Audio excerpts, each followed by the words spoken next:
Welcome to the Business Edit Podcast, a podcast about redefining productivity for the modern woman in business and finding ways to work smarter, not harder, in business and life. I'm your host, Jade Boyd, an MBA, business minimalist, and productivity coach. I help overwhelmed business owners simplify and scale their service-based businesses by doing less but better. I help my clients create business minimalist strategies and systems that allow them to pursue ambitious goals while working at a human pace.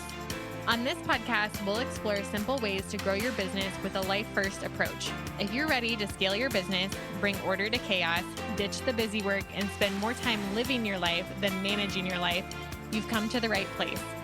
Welcome to the Business Edit Podcast. So, as you know, this podcast is about doing less but better and focusing on the things that are driving results in your business and in your life and, getting organized and finding ways that you can be productive by not trying to get everything done, but by really reducing the amount of things on your to-do list in the first place. So, today I thought I would share about 5 different things that I am not doing in 2025. And I do feel like ever since I came back from maternity leave last fall, I have been continually refining my processes and decluttering and pitching things that previously I had time to do and were helping a little bit, but maybe not driving the most results in my business. And overall, I've just changed a lot about how I operate out of necessity in order to keep going and make this sustainable. So, let's dive into 5 things that I've decided that I'm not doing in 2025. The first one is Pinterest, and I think I might have mentioned this one before on the podcast, but I will no longer be doing any Pinterest marketing in 2025. It's something that I had tried for a few years, and we were, again, getting a little bit of traction. It's not that it was a complete waste of time, but I was paying another person to do this for me. And ultimately, it just wasn't the highest ROI compared to other things that I could have invested in to grow my business. So in 2025, I will no longer be creating pins for Pinterest. And I'm not saying that that's a bad marketing strategy, but with any platform, you do kind of have to go all in and create for that platform. Even if you're repurposing content, you do have to repurpose it in a way that actually works for that platform if you want to see really, really good results. And Pinterest has changed a lot since I started using it. And again, we just weren't getting the traffic to make it worth it for me. And I wasn't willing to invest another year or more of my time or effort or money making the platform work. I think we could, but ultimately, I would rather put that focus into other platforms like podcasting. So in 2025, I will not be doing Pinterest marketing. And that is something that I went back and forth on for probably over a year. And when I finally decided, like, okay, we're not going to do this, it actually felt like a huge relief. So that was one of the easier things to let go of. The next thing I decided that I'm not doing is sending podcast interviewees questions beforehand. So previously, when I was doing guest episodes, I would come up with a list of questions beforehand and I would send them in like a prep email manually to the person who is coming on the show. And I'm still prepping interviews and having a general list of topics that I want to discuss. But I found that even when I was doing questions, we were kind of going off script and taking the conversation in a different direction.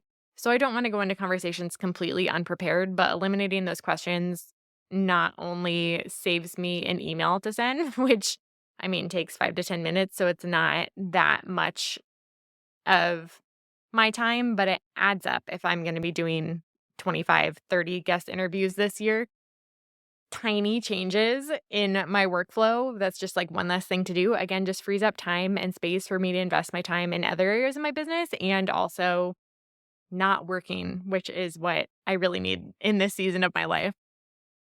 And ultimately, I did go through my entire podcast workflow and automated more of the emails that were being sent and changed, the language and everything around that and kind of streamline things even further. This is probably like version 10 of my podcast workflow at this point. I continue to refine it and have just realized that I can get away with not doing a lot of the things that I previously thought that I had to do.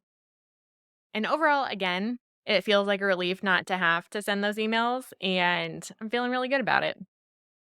The third one I covered in depth in a recent episode, I am not setting goals for my business in 2025, which is a huge change. And again, go back and listen to the episode that I recorded, the last one of 2024. It's just titled Why I'm Not Setting Business Goals This Year. And I go really, really in depth of why I'm not setting goals this year. But also in other areas of my life, I feel like I am just focused more on the process and enjoying the journey, and have found recently that it actually helps me be more successful than setting big goals anyway. Like, for example, I technically set a reading goal every year, but at this point, it's just kind of like a check mark and something fun. Like, there's no doubt that I'm actually going to reach the goal. It's not a huge goal. Ever since I set the goal to read 100 books and really, really got into reading, I built the habit of reading consistently, and now it's just kind of on autopilot. Like, I don't have to decide or force myself to read X number of pages or X number of books each month. I'm just a reader. And so naturally, I'm going to read 50 plus books a year, and it just happens. So, yes, it's kind of a goal for me, but also it's not something that I have to really try to do. And I think that is the power of habits. It helps you achieve things without actually having to try to achieve things, which is the best, less but better strategy for doing anything. Another thing that I noticed this in is journaling. So in my planning stack episode, I talked about how I'm doing a 5-year journal. And so you write a journal entry every single day. And if I were to write, you know, finish 5-year journal every single day on my to-do list, it would start feeling like a chore. And that's traditionally how goals are broken down, right? You have this like big goal. I want to journal 365 days in a row. And then you break it down, it's like, well, I just have to put that on my to-do list every day. But instead, I have just put my journal out in my living room every morning. Caleb and I like wake up and kind of hang out on the couch in the living room and drink coffee, eat breakfast. And I have like my stack of books there that I'm currently reading and my 5-year journal. And so naturally, because it's in the context where I have time to journal, it's just made it easier for me to keep up with that habit, and I don't have to write it on my to-do list. And I found that the shorter my to-do list is every day, the less overwhelmed I feel. So it's not that I'm not getting that thing done, but again, I'm kind of automating it to where it's incorporated into my routine instead of forcing myself to stick to this like regimented to-do list or regimented structure every day. Okay, the third thing I'm not doing this year is discounting my services in any way, shape, or form. And this is something that I kind of decided in y- maybe November, like late last year, and started to think of like, okay, I'm not doing that anymore. And several times I've considered doing it and have stopped myself because now it's just like a rule. There's no discounting services in my business. It's just not something that I'm going to do moving forward. And I would say this does not apply to like, obviously, if somebody books one coaching call versus signs up to coach with me for a year, like the time with those coaching calls is going to be less because they're booking more. So bundling calls, I'm not counting as discounting. It's like once the price is decided, I'm not going to be like, "Oh, you get $100 off if you book this month," or, 10% off this week only. It's just not something that I'm ever going to do, or like no like open cart discounts. None of that is going to happen anymore. Instead, I'm going to focus on creating a really great client experience and attracting people to my offers instead of doing like push or heavy like urgency marketing, which I haven't really discounted a lot in the past, but it's just been helpful for me to be like, okay, I'm drawing the line. And if you're not the right person for the offer, then that's okay. And I really just want to focus with working with the most aligned hell yes clients this year. And so it's just not something that I'm going to do anymore. Okay, so I know I said that there's 5 things, but technically this last one is kind of 2. There's a couple of services that I've decided not to continue offering this year. The first one was an easy decision. The second one was actually a very difficult decision. So the first service that I'm not offering is the Cowork Club, which is something that I started in Q2 2024. So it's only something that I've done for like 9 months, but basically, it was a monthly in-person co-work club with local entrepreneurs, people that I've been friends with for a long time, and the main benefit was the social aspect of, like, having business friends to check in with, people who knew you well, and we did, like, hot seat roundtables and had a little bit of time for co-working here and then, and it was a 3-hour meeting every month, which is a lot of time for childcare because there's no way I would take my daughter to a 3-hour meeting. It was a ton of fun. It was great to get out of the house. It was great to see everybody, but ultimately, again, it's not that it wasn't a good use of my time, but it probably wasn't the best use of my time for my business. If the main benefit is social, I can get a lot of social benefit in my life in context where I can take my daughter along more easily and not pay for childcare. So it's ultimately something that I love doing, but it just wasn't going to be the best fit for this season. And so it's something that was a little bit of an easy decision, especially since I haven't offered it for that long and it was kind of like low profit as well. Easy decision to let go of that one. The harder thing to let go of, and I haven't talked about this previously on the podcast, this is something that I've kind of kept close to my chest because it was a very hard decision. And in many ways, I have lots of feelings about it still, and I'm still processing that. But ultimately, in this post maternity leave phase, I have noticed that it's just hard for me anytime without childcare that I have to show up for a scheduled meeting. And as an introvert, I love people and I love interacting with clients. And I do walk away from every meeting, every podcast interview, every coaching call. I wouldn't say every, 99% of them. I walk away feeling like, man, this is so fun. I loved that. I really enjoy the work that I get to do. And even in the fall, I remember my friend came and watched my daughter while I had a 3-hour coaching call. And beforehand, I was like, oh my gosh, I feel so tired. Like my daughter didn't sleep last night. I'm kind of dreading we're going to be on the Zoom call for 3 hours. And I just wish that I didn't have to do this today. And then afterwards, I was like, I have the best career ever. That was so fun. Like, why was I dreading that? That was amazing. And so I feel like I continually have that love hate relationship with meetings, especially coaching and podcast interviews that are on my calendar. But childcare has been really hard to find since we moved after a few weeks after my daughter was born and got on waitlist for part time daycare. And there's been no movement on the wait list that we're on. And so we've tried to find other spots for part time near where we live, and it's just been really hard. So in reality, we're not going to get that for several months, maybe at all this year. And so looking at my business and the amount of meetings on my calendar and just my capacity time wise, I've ultimately decided that I'm going to press pause on the business edit coaching program, which is my signature coaching program. It is like my number one profit driver in my business, at least for last year. It was my number one way that I made money. And so to press pause on that is a huge shift in my business and something that even when I went away, I booked a hotel for my annual planning meeting and I didn't even consider it. I was just like, of course I'm going to offer that. It's like my number one program and my baby. I love it so much. But then I just kept feeling kind of disquieted as people were showing interest in the program. Something within me was like almost not wanting to book clients into that program. And that was my red flag of like, okay, what's going on here? Why don't I want to book clients and the number one thing that I want people to book, right? And I think part of that is just that it's a lot to be available. I mean, it's only 1 hour a week for coaching, which doesn't seem like a lot at all on a live call, but it does in practice.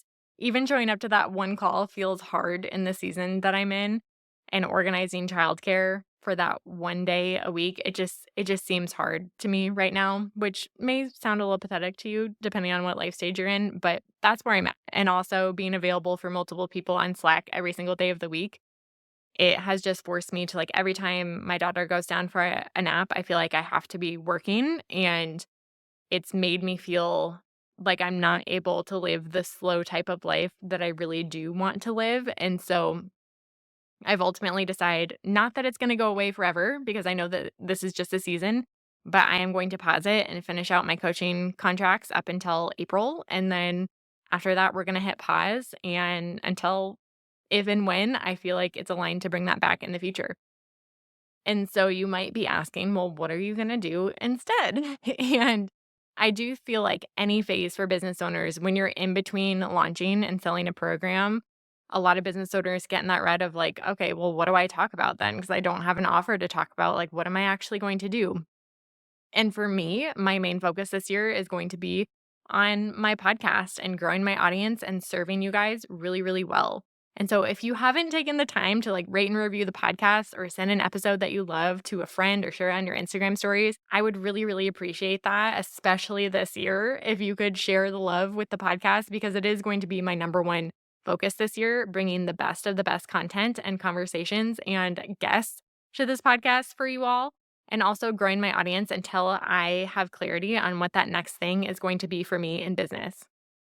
Also, I am thinking about turning the business edit. All of the trainings are recorded, the workbook's done. There are amazing guest experts who've been in the business edit who we have bonus trainings from. I have probably 5 to 10 bonus trainings recorded myself for the business edit. It is an amazing program, even without the coaching. It is so, so good and something I'm so proud of. And so I'm also thinking about turning that into a digital course with either no coaching access or a more limited form of coaching access later this year.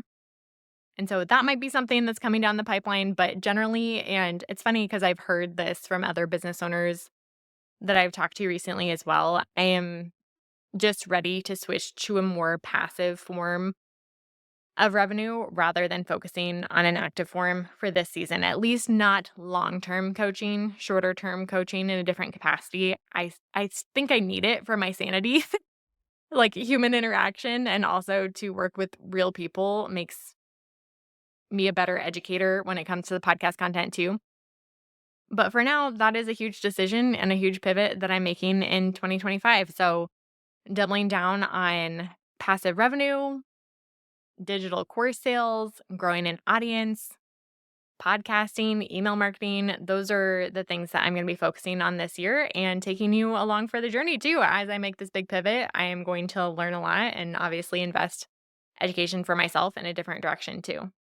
So I hope hearing what I am not doing in 2025 to grow my business and kind of take this next step into the future of Jade Boyd Co. has helped you brainstorm some things that you might be ready to let go of, or some things that you might be investing in that might not be the best use of your time, even though they're a little bit helpful or driving a little bit of results.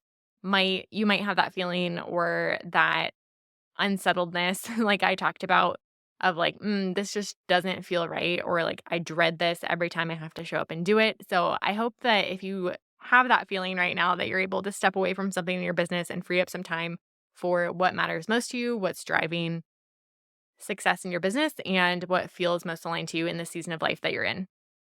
And if you did have an aha moment of something that you're ready to let go of after listening to this, I would love to hear it too. So feel free to DM me on Instagram and tell me what you're not doing in 2025. Thanks so much for tuning in today, and I will see you next week. Thank you so much for listening to this episode of the Business Edit podcast. If you enjoyed today's episode, I'd be so grateful if you take a screenshot and share it on Instagram, tagging me at jadeboyd.co. I'm on a mission to empower a new generation of women to become the types of wives, moms, and business owners that they've always wanted to be. Because empowered women change their families and communities for the better, and this is how we'll change the world. Sharing your takeaways from this episode on Instagram will help more women in business discover helpful episodes and level up in life and business each week. Don't forget to check out the show notes for the tools and resources mentioned in today's episode, because good ideas don't grow businesses. Action does. I'll see you next time on the Business Edit podcast.